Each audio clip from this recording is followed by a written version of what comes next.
ابراہیم علیہ السلام جب ہجرت کر کے چلے گئے،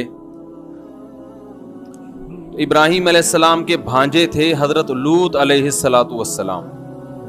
حضرت لوط علیہ السلام بھی آپ پر ایمان لائے اور اللہ تعالیٰ نے لوط علیہ السلام کو بھی نبوت عطا فرمائی. لوط علیہ السلام کو ایک ایسی قوم کی طرف بھیجا جس قوم میں لڑکوں سے بدفعلی کا رواج تھا. جب لوط علیہ السلام اس قوم کی طرف گئے تو لوط علیہ السلام کی دعوت کو اللہ تعالیٰ نے مختلف مقامات پر ان کے مختلف الفاظ کے ساتھ نقل کیا ہے. اتأتون الفاحشۃ ما سبقکم بها من احد من العالمین، تم ایسی بے حیائی کرتے ہو جو تم سے پہلے اس جہان میں کبھی بھی کسی نے نہیں کی. اتأتون الذکران من العالمین، تم مردوں سے اپنی خواہش پوری کرتے ہو. وتذرون ما خلق لکم ربکم، جو اللہ نے تمہارے لیے بنائی ہے عورت ہے اس کے پاس نہیں جاتے. تو قرآن کہتا ہے، قوم کہتی ہے کہ آپ ہماری بستی چھوڑ کر چلے جائیں، اگر آپ کو ہمارے عمل پہ اعتراض ہوتا ہے لَتَكُونَنَّ مِنَ الْمُخْرَجِينَ، ہم آپ کو اپنی بستی سے نکال دیں گے. لوط علیہ السلام اور ان کا گھرانہ وہ بڑا نیک تھا سوائے ان کی بیوی کے. یاد رکھو پیغمبر کی بیوی کبھی بدکار نہیں ہوتی، کافر ہو جائے گی، بدکار نہیں ہوتی. حدیث سے بات ثابت ہے، وَلِدتُّ مِن نِكَاحٍ لَا مِن صِفَاحٍ، اس لیے نہیں ہوتی کہ اس سے نسب کیا ہو جاتا ہے پیغمبروں کا. بولو نا بھائی، بیوی خیانت کرے تو نسب کس کا خراب ہوگا؟ شوہر کا نا. تو اللہ پیغمبر کو کبھی ایسی عورت نہیں دیتے جو زنا کر لے، کیونکہ اس سے پیغمبروں کا نسب کیا ہوتا ہے؟ خراب. اور پیغمبر کا نسب خراب ہونے کا مطلب کیا ہے؟ کہ اللہ کے سفیر سے اب لوگوں کا اعتماد ختم. تو کافر ہو جائے گی مگر بدکار نہیں ہوتی. اسی طرح یاد رکھو اللہ نے ہمیں اجازت دی عیسائی عورت اور یہودی عورت سے بھی شادی کی، حالانکہ وہ کافر ہوتی ہے، مگر بدکار عورت سے نکاح کو پسند نہیں کیا. مرد کے زانی ہونے سے بھی بہت برائی آتی ہے، بہت گندا عمل ہے، خاندان تباہ ہوتا ہے، عورت اور بچوں پہ برے اثرات پڑتے ہیں، لیکن نسب خراب نہیں ہوتا اس سے. عورت کے بدکار ہونے سے کیا ہوگا؟ نسب میں کیا پیدا ہو جائے گا؟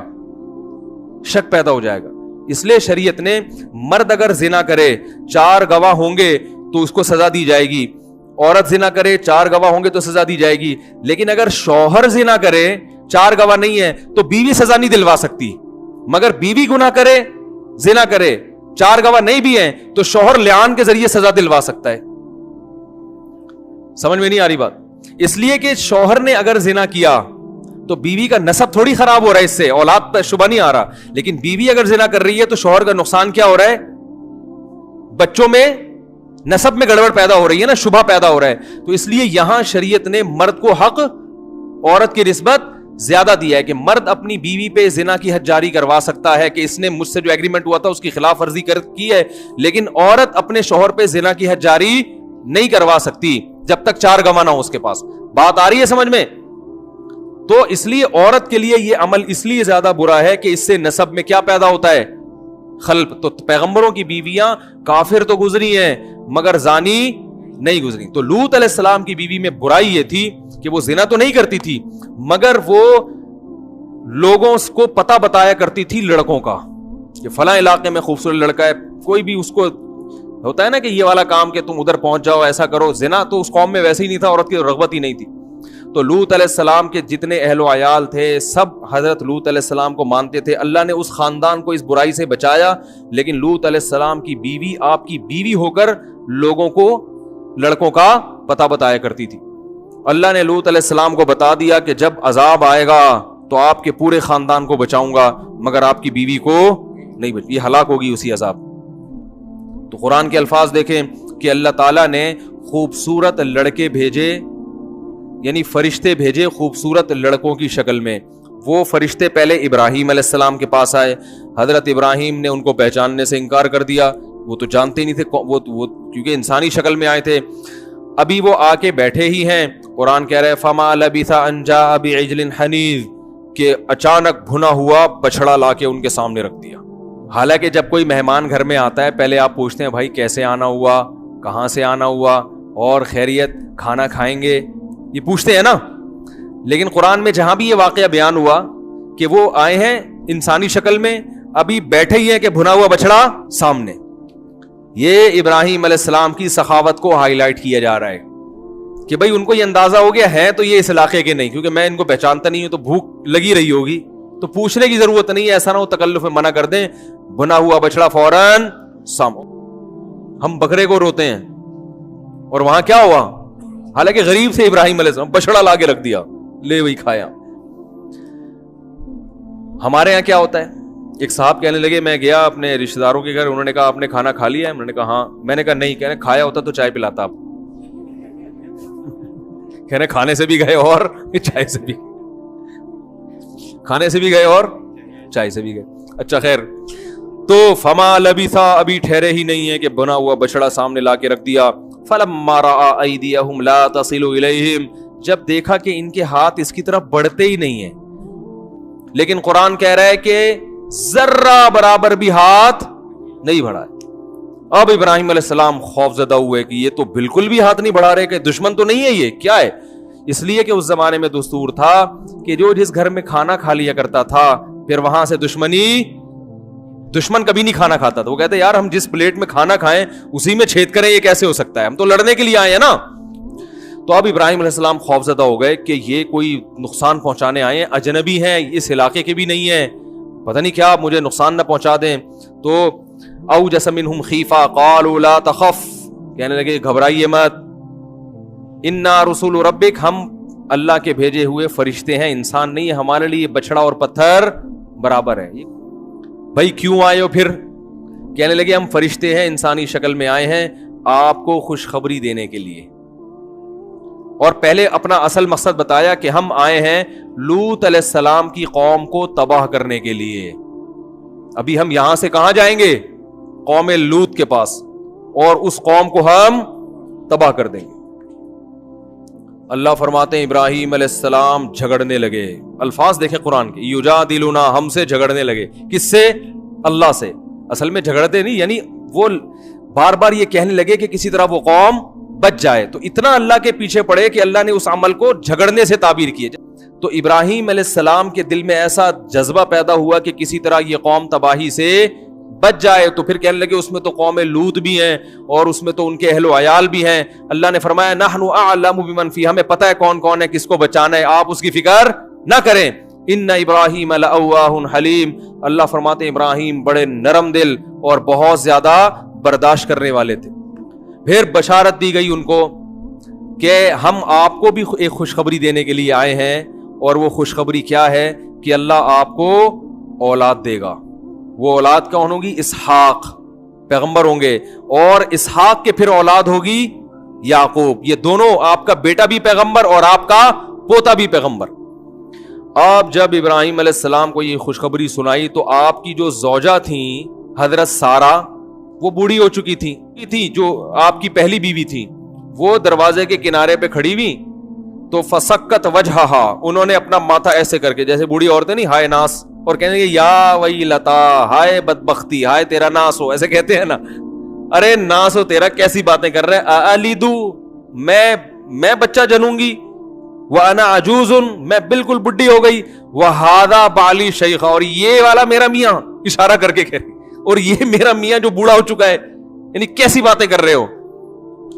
تو فوراً فرشتوں نے کہا اتعجبین من امر اللہ, تمہیں اللہ کے فیصلوں پر اعتراض ہو رہا ہے, تعجب ہو رہا ہے. رحمت اللہ وبرکاتہ علیکم اہل البیت, کہ اے گھر والو تم پر اللہ کی رحمتیں اور بہت ساری برکتیں, تم عام لوگوں کی طرح نہیں ہو, تم نے توحید کے لیے قربانیاں دی, تم نے ہجرت کی ہے بھائی, اور یہ میرے خلیل ہیں, تو تمہارے اعمال ایسے ہیں کہ تمہارے سامنے ایسا ہو جانا یہ کوئی اچھمبے کی بات نہیں ہے. پھر وہ قوم آئی ابراہیم علیہ السلام کو خوشخبری دے کے. پھر ابراہیم علیہ السلام نے اس خوشخبری کے بعد اللہ تعالیٰ سے کہا کہ وہ قوم کو کیوں ہلاک کر رہے ہیں. اللہ نے فرمایا اعرض عن ھذا, اے ابراہیم اس بات کو چھوڑ دے, انہ قد جاء امر ربک, تیرے رب کا فیصلہ ہو چکا ہے, اللہ اس قوم کو تباہ کرے گا لازم. تو پھر وہ فرشتے سفر کر کے گئے ہیں حضرت لوط علیہ السلام کے. لوط علیہ السلام نے دروازہ کھولا, مہمان آئے ہیں, ان کو بٹھایا, اور جیسے ہی لوط علیہ السلام کی نظر ان نوجوانوں پہ پڑی, بڑے خوبصورت لڑکے تھے, نوجوان تھے, تو لوط علیہ السلام کہنے لگے آج کا دن بہت سخت گزرے گا مجھ پہ. جیسے ہی ان کو دیکھا نا, لوگ تو مہمان سے خوش ہوتے ہیں نا, پیغمبر تو, لیکن پیغمبر ان کو دیکھ کے خوش نہیں ہوئے کہ میری قوم کو پتہ نہ چل جائے تو یہ میرے مہمان ہیں, میری قوم مجھے رسوا کر دے گی ان کے سامنے. قرآن کہہ رہا ہے وجاء اہل المدینۃ یستبشرون, جو شہر کے لوگ تھے وہ خوشیاں مناتے ہوئے آ گئے, اور لوط علیہ السلام کے گھر کا انہوں نے کیا کر لیا, گھیراؤ. اب لوط علیہ السلام پیغمبر جو ہے نا, جو بھی غیرت مند آدمی ہوتا ہے وہ مہمان کے بارے میں بڑی غیرت رکھتا ہے کہ کوئی مہمان گھر میں بیٹھا ہو اس کی عزت کو اپنی عزت سمجھتا ہے. اب لوط علیہ السلام پریشان, جو شہر والے لوگ آئے اور آگے کہنے لگے کہ اولم ننہک عن العالمین. لوط علیہ السلام نے کہا ان ہؤلاء ضیفی, یہ میرے مہمان ہیں, فلا تفضحون, مجھے ان کے سامنے رسوا مت کرو. ان کی رسوائی کس کی رسوائی ہے, میری رسوائی. اور ہؤلاء بناتی ان کنتم فاعلین, یہ میری بیٹیاں ہیں, ان سے نکاح کرو. علماء نے لکھا ہے کہ سگی بیٹیاں بھی ہو سکتی ہیں, اور زیادہ غالب یہ ہے کہ انبیاء چونکہ روحانی باپ ہوتے ہیں نا, تو اس حوالے سے اپنی قوم کی بیٹیوں کو انہوں نے کیا کہا, اپنی بیٹیاں کا, ان سے نکاح کرو تم. تو وہ جواب میں کیا کہنے لگے, اولم ننہک عن العالمین ما لنا فی بناتک من حق, آپ کو پتا ہے کہ ہمیں عورت سے نکاح میں رغبت نہیں ہے, کیوں آپ مشورے دے رہے ہو ہم کو. اور دوسرا یہ کہ اولم ننہک عن العالمین, آپ کو پہلے خیال کرنا چاہیے تھا. آپ کو جب ہماری عادت کا پتہ ہے تو یہ بات آپ کو پہلے سوچ لینی چاہیے تھی کہ آپ ایسے لوگوں کو گھر میں داخل, آپ نے ایسے لوگوں کو گھر میں, اتنے خوبصورت نوجوان لڑکے, آپ نے ان کو گھر میں داخل ہونے کیوں دیا. اب دیکھو الٹا طنز کس پہ کر رہے ہیں, اور ادھر قدرت کا فیصلہ کیا ہے کہ ان کو گناہ میں مست ہونے دو. علماء نے لکھا ہے کہ کسی علاقے میں اگر گناہ آسان ہو جائے تو یہ اللہ کی رحمت کی دلیل نہیں ہے, بلکہ یہ اس کی علامت ہے کہ اب اللہ نے پکڑنے کا فیصلہ کر لیا ہے. تو اتنے خوبصورت نوجوان تو انہوں نے کبھی دیکھے نہیں تھے, تو وہ اتنے خوبصورت نوجوانوں کو دیکھ کر مدہوش ہو گئے, اور وہ سمجھ رہے ہیں کہ گناہ کا راستہ آسان ہو رہا ہے, حالانکہ یہ آسانی اللہ اس لیے کر رہا تھا کہ اللہ کی حجت ان پر تمام ہو جائے اور اللہ ان کو پکڑے اس عذاب میں. تو ابھی لوط علیہ السلام کہہ رہے ہیں کہ نکاح کرو, وہ کہہ رہے ہیں, اور نکاح کا مشورہ لوط علیہ السلام کیوں دے رہے ہیں, یہ بھی سمجھنے کی چیز ہے. لوط علیہ السلام یہ بھی کہہ سکتے تھے 4 مہینے کے لیے تبلیغ میں نکل جاؤ, نکاح کرو تاکہ یہ جب ادھر سے جائز طریقے سے پوری ہوگی تو ادھر سے تمہاری توجہ ہٹے گی. آج مصیبت ہمارے ساتھ یہ ہے کہ نوجوان طبقے گناہوں میں پڑھ رہے ہیں, انٹرنیٹ پر فحش فلمیں دیکھ رہے ہیں, بیہودہ فلمیں دیکھ رہے ہیں, لڑکوں سے بدکاری کی بیماری پھیل رہی ہے, زنا پھیل رہا ہے, لیکن اس کے وہ طریقے بتائے جاتے ہیں جو مؤثر نہیں ہیں. تبلیغ میں بھیج دیں گے, اس تبلیغ میں جانا بہت ضروری ہے, مگر اس کے لیے زیادہ ضروری نکاح ہے, شادی پہلے پھر جائے تبلیغ میں.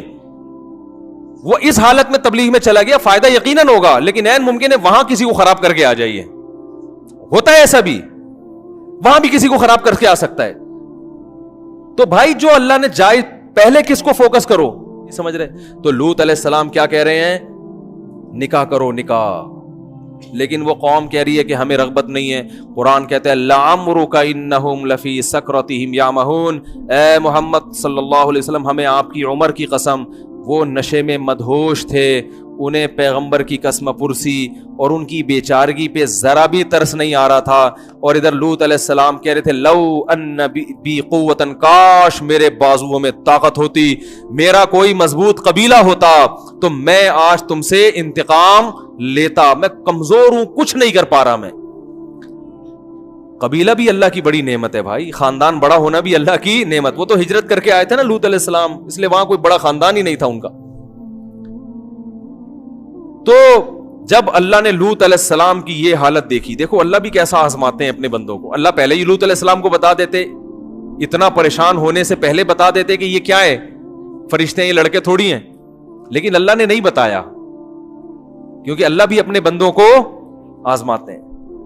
تو اب جب پریشان ہوئے تو پھر اللہ نے فرشتوں کو اجازت دی کہ اب اپنا راز فاش کر دو.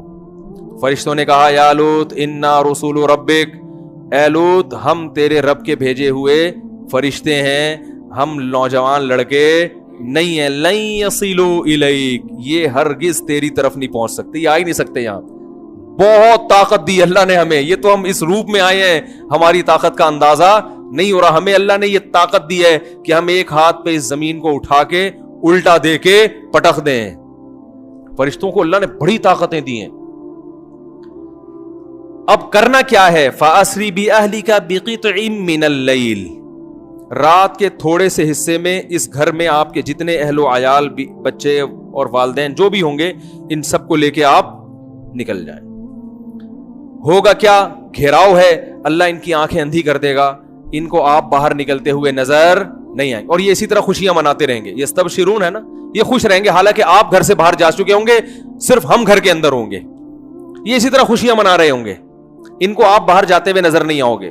اور دوسری بات کیا ہے, لوط علیہ السلام اتنے پریشان تھے نا کہ فرشتوں نے کہا کہ جیسے ہی صبح صادق ہوگی تو یہ صبح صادق ان پر قیامت بن کے نازل ہوگی اور ان کے لیے عذاب کا پیغام لے کے آئے گی. لوط علیہ السلام اتنے تنگ ہو چکے تھے کہ وہ پریشان تھے کہ صبح صادق میں کہیں زیادہ وقت تو نہیں ہے, تو بہت ٹائم ہو جائے گا, اس دوران یہ کچھ کر نہ لیں. تو وہ فرشتوں نے کہا ان موعدہم الصبح الیس الصبح بقریب, ان سے جو وعدہ کیا ہے نا اللہ نے عذاب کا, وہ صبح کا وعدہ کیا ہے, کیا صبح قریب نہیں ہے؟ آپ جھانک کے دیکھیں صبح صادق کا وقت ابھی آنے ہی والا ہے. یہ تو پوری رات ان سے جو بحث مباحث ہوئے اس میں رات کا بہت حصہ گزر چکا ہے, صبح صادق کا وقت بس آنا ہی چاہتا ہے. قرآن کہتا ہے ہاں, اور یہ کہا ولا یلتفت منکم احد, پیچھے مڑ کے نہیں دیکھنا ہے. آپ اپنی قوم کو بتا دیں جو ایمان لائیں کہ عذاب آئے گا, لیکن آپ اس بستی سے دور بھاگیں. عذاب آئے گا لیکن آپ نے پیچھے مڑ کے نہیں دیکھنا ہے کہ آ رہا ہے کہ نہیں آ رہا. اور پھر بتا دیا کہ آپ کی بیوی بھی آپ کے ساتھ جائے گی, لیکن وہ پیچھے مڑ کے دیکھے گی کیونکہ اس کو شبہ ہے نا کہ پتہ نہیں آ رہا ہے کہ نہیں آ رہا. جو ایمان والے ہیں وہ کہیں گے کہ جب پیغمبر نے بتا دیا کہ عذاب آ رہا ہے اور منع کر دیا پیچھے دیکھنے سے, تو بس مت دیکھو, یقین کر لو کہ عذاب آ رہا ہے. وہ تو پیغمبر کی بات پہ یقین کریں گے نا. لیکن جس کے دل میں شک ہوگا وہ کہیں گے ایک دفعہ تھوڑا سا گردن گھما کے دیکھ لو کہ ایسے ہی تو نہیں بھاگ رہے بلا وجہ, کچھ ہو بھی رہا ہے کہ نہیں ہو رہا. تو بیوی ہے وہ تو ساتھ تو رہے گی وہ شوہر کے, تو وہ اس نیت سے نکل آئی کہ بھائی جہاں شوہر جا رہے ہیں میں نے بھی وہیں رہنا ہے. لیکن وہ پھر اس نے کیا کیا, پیچھے مڑ کے دیکھا کہ عذاب آ رہا ہے کہ نہیں آ رہا. جیسے ہی پیچھے مڑی ہے ایک پتھر اس کے بھی سر پہ آ کے لگا اور وہ بھی وہی ہلاک ہو گئی. اللہ کہتے ہیں ایسی پتھروں کی بارش برسائی ہے مسومۃ عند ربک, وہ ایک ایک پتھر پہ لکھا ہوا تھا کہ یہ کس کے سر پہ جا کے لگے گا. اور پھر کیا کیا ہے, پتھروں کی بارش ہونے کے بعد فرشتوں نے اس زمین کو اٹھایا. قرآن کہہ رہا ہے فجعلنا عالیہا سافلہا. کیا عجیب الفاظ ہیں, قرآن کی بلاغت ہے. فرمایا ہم نے زمین کے اوپر کے حصے کو نیچے کر دیا, ایسا زلزلہ آیا کہ سب ہلاک ہو گئے. اور پھر اللہ نے قرآن میں جب یہ آیتیں نازل کی تو قرآن میں بتایا کہ وَإِنَّكُمْ لَتَمُرُّونَ عَلَيْهَا, کہ تم جب تجارتی سفر کے لیے شام اور دوسرے علاقوں کے لیے جاتے ہو تو لوط علیہ السلام کی بستی کے کھنڈرات آج بھی تمہارے قریب سے گزرتے ہیں. آج تک اس بستی کے کھنڈرات کے نشانات میں نے باقی رکھے ہوئے. پوری قوم کو اللہ نے ہلاک کر دیا. اور لوط علیہ السلام اس قوم سے کہتے تھے انی لعملکم من القالین, تم جو یہ گندا عمل کر رہے ہو گواہ رہنا اس پر کہ میں اس عمل پہ خوش نہیں ہوں. اس سے پتہ چلتا ہے کہ جب آپ برائی دیکھیں تو برائی اگر آپ چھڑوا نہیں سکتے تو کم از کم برات کا اعلان کر دیں کہ بھائی یہ آپ کا ہیڈک ہے, ہم اس عمل کو پسند نہیں کرتے.